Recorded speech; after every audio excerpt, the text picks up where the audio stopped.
자, 대법원 2022년 3월 17일자 선고 20212-53894 판결을 설명해 드릴게요. 이 사건은 제가 이제 메모장에 적어 놓은 것처럼 이의신청과 관련해 가지고 좀 공부할 게 있는 그런 판례입니다. 한번 같이 사실관계를 살펴볼게요. 원고 피고 당진 시장이죠. 자, 피고가 보면 원고에게 1차로 조정금 6,286만 5천 원의 수령을 통지하는 처분을 했죠. 1차 처분했고요.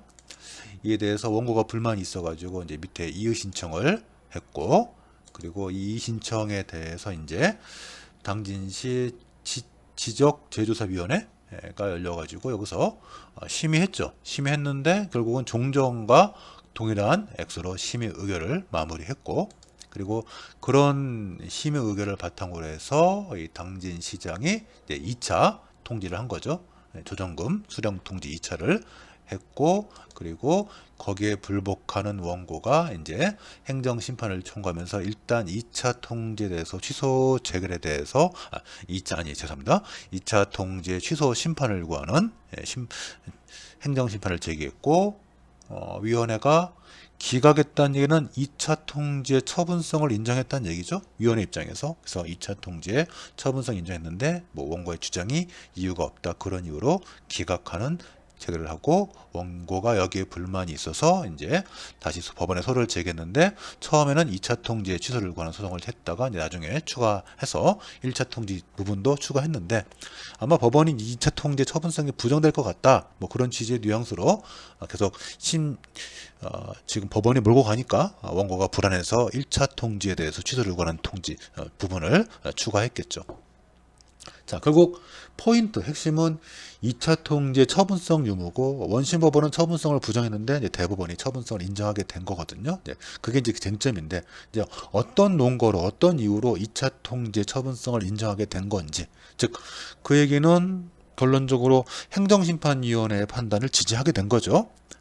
그래서 행정심판위의 판단을 지지하고 원심법원의 판단을 지금 따라가지 않은 건데, 이제 어떤 이유에서 그런 판단을 했는지를 한번 살펴봅시다. 자, 이의신청에 대한 부분이고, 이의신청에 대해서는 일단 이의신청에서 가장 핵심적인 쟁점은 처분성 유무가 가장 포인트가 되고, 그 밖에 이의신청을 거쳤을 때 제소기간의 기산점도 같이 문제가 되니까 그 부분을 한번 살펴볼게요. 자, 이의신청에 대해서는 지금 행정기본법에 이제 그에 대한 내용들이 있는데, 안타깝게도 행정기본법의 이의신청에 관한 부분은 2023년부터 시행이 되니까 일단은 지금은 어떤 내용이 있는지만 살펴보시고, 거기에 적혀있는 내용들이 2023년부터 시행된다는 것을 같이 머릿속에 염두에 두고, 지금은 제가 지금 바로 설명할 내용들은 2023년 3월부터 시행될 내용이니까 곧 시행되겠구나, 다만 이 사건엔 적용되지 않겠구나 생각하고 한번 같이 봅시다. 자, 잠깐 행정기본법을 제가 찾아왔거든요. 한번 같이 볼게요.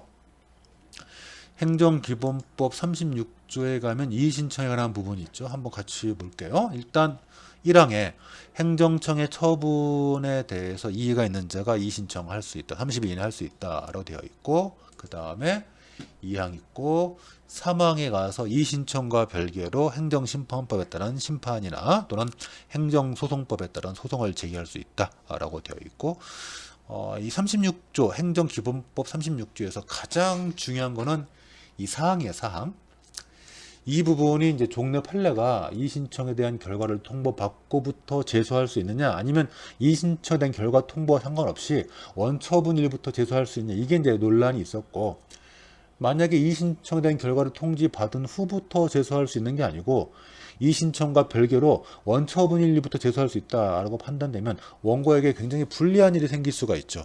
원고는 이의신청에 대한 결과까지 보고 그 다음에 심판이나 소송을 생각할 수 있는데, 이의신청의 결과와 상관없이 원처분일부터 제소기간이 기산되면은 원고가 이의신청 해놓고 결과 받아놓고 소송하려고 하다 보니까 이미 제소기간이 지나가는 그런 문제가 생길 수가 있기 때문에 그런 부분에 대해서 해결을 하고자 행정기본법이 36조 사항을 두게 된 거예요. 그래서 종전에는 판례가 오락가락했어요. 이의신청에 대한 결과를 통지받고 그때부터 행정심판이나 행정소송을 제기할 수 있다. 이런 판례도 있었고 그와 상관없이 이의신청 제기와 상관없이 원고가 이의신청했던지 말든지 그 상관없이 원처분일부터 행정심판 또는 행정소송을 제기할 수 있는 것이다. 이렇게 판시한 판례도 있어가지고 대법원 판례가 이랬다 저랬다 오락가락 했는데 그 부분을 행정기본법이 정리하면서 36조에서 사항에서 이의신청에 대한 결과를 통지받고 그때부터 90일 이내 심판이나 소송을 제기할 수 있다. 그래서 마음 편하게 이의신청을 제기할 수 있도록 규정을 신설한 거죠. 결국 대법원이 오락가락했던 것을 우리 입법자가 입법을 통해서 정리해 준 거죠. 이 부분은 상당히 잘된 정리라고 생각이 들고 어쨌든 제소기간은 뒤로 밀릴수록 즉 제소기간의 기산점은 뒤로 밀릴수록 원고에게 훨씬 유리한 거니까 역시 이 부분은 행정기본법이 제대로 입법되었다라고 생각이 들어요. 그 부분 보시고 나머지는 뭐 딱히 볼 거 없고 그래서 이제 행정기본법에는 이의신청의 이의신청에 대한 결정의 처분성 유무에 대한 얘기는 없고 이의신청을 거쳐 왔을 때 나중에 행정심판이나 소송을 제기할 때 제소기간 또는 행정심판 청구기간의 기산점에 대해서는 행정심판법 36조 사항이 정하고 있다. 그 부분은 입법적으로 해결했다. 그렇지만 여전히 이의신청에 대한 결정의 처분성 유무는 입법적으로 해결되지 않기 때문에 판례에 맡겨져 있는 상태다. 그 점을 염두에 두고 이 판례를 살펴보도록 합시다. 자, 그래서 일단 판결유지 한번 내려가 보면 판결유지 1번에서는 일반론이죠. 어떤 처분을 우리가 어떻게 판단할 거냐에 대한 일반론적인 설명이고 여긴 특별한 특징은 없고 요즘 우리 판례가 행정처분에 대해서 개념을 정리할 때는 항상 이런 식으로 표현을 많이 하니까 염두에 두고 한번 같이 보세요. 자, 우리가 이제 받아야 할 부분은 2번 판결유지 2번. 여기 이제 첫 번째 부분 판결유지 2번의 그 첫 번째 부분 수익적 행정처분을 구하는 신청에 대한 거부처분이 있은 후에 다시 신청했다가 거부당했을 때 처분성 인정된다는 건 원래부터 있었던 내용이고 우리가 자세히 봐야 될 것은 그 나아가부터죠. 나아가 어떠한 처분이 수익적 행정처분의 신청을 구하는 거부처분이 아니라 하더라도 해당 처분에 대해서 이의신청을 했고 이의신청에 대해서 새로운 심사를 통해서 나온 결정이라면 당초 처분과 내용이 동일하다 할지라도 후속 이의신청된 결과의 처분성을 인정할 수 있다. 그래서 이 부분을 잘 받으세요. 그러니까 역시 대법원이 이의신청에 대한 결정의 처분성을 인정할 거냐 말 거냐 판례가 사실 오락가락해요. 그래서 과거에는 이의신청에 대한 결정에 대한 처분은 사실 행정처분이 아니다라는 취지의 판시가 많았는데 요즘에는 이런 식으로 이의신청 과정을 통해서 종전과 달리 종전 최초 처분과 달리 결국 심사를 다시 하고 판단 다시 하고